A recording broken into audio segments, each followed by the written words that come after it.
venez prendre le métro, montez avec Maxence et son papy. Ils vont vous montrer Paris. Paris sous un angle que vous n'avez jamais vu. Car papy a travaillé dans le métro. Il connaît les coulisses du métropolitain. Maxence dans le métro et la suite, Maxence à Paris, sont des guides romancés, guides et romans à la fois, pour enfants et adultes.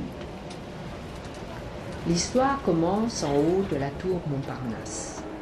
C'est comme une ouverture d'une œuvre sympathique. Tout doux, on touche un peu à tout, on voit l'ensemble. Après, on s'enfonce sous terre, on se balade dans les rues, on apprend plein de choses. Maxence entre pour la première fois dans le métro. Une rame élégante entre dans la station.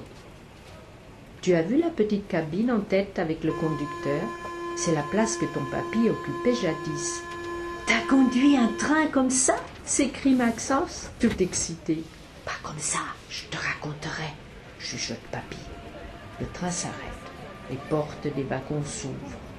Mets-toi sur le côté, mon chéri, et laisse les gens descendre. Aussitôt qu'un certain nombre de personnes sont descendues, les autres s'empressent de monter, certaines n'attendent même pas, ce qui provoque une légère bousculade. Papy aperçoit 2 places et il s'installe sur une banquette. « Bonjour » dit Maxence au monsieur en face de lui. Celui-ci, comme sortant d'un rêve, lui répond d'un grand sourire. La dame à côté de lui lève les yeux de son livre et jette un regard amusé sur ce petit phénomène. Les 2 jeunes filles sur les banquettes à côté pouffent de rire et cessent de tapoter leur portable.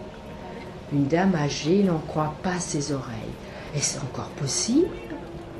En face d'elle, un monsieur distingué baisse le monde et sourit d'une façon admirative. « Tu as entendu? Le petit a dit bonjour !» s'exclame la dame sur le strapontin, s'adressant à son fils assis à côté d'elle, mais coupé du monde par ses écouteurs. « Que c'est mignon! Mais regardez-le !»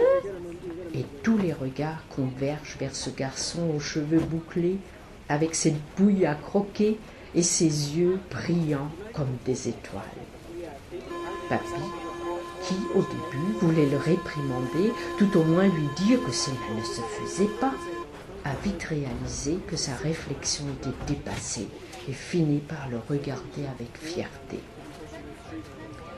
Maxence est tout content, bien conscient que c'est lui, son petit mot à lui, qui est à l'origine de ces sourires qui se sont propagés comme les cercles que provoque la chute d'un caillou dans l'eau qui dort.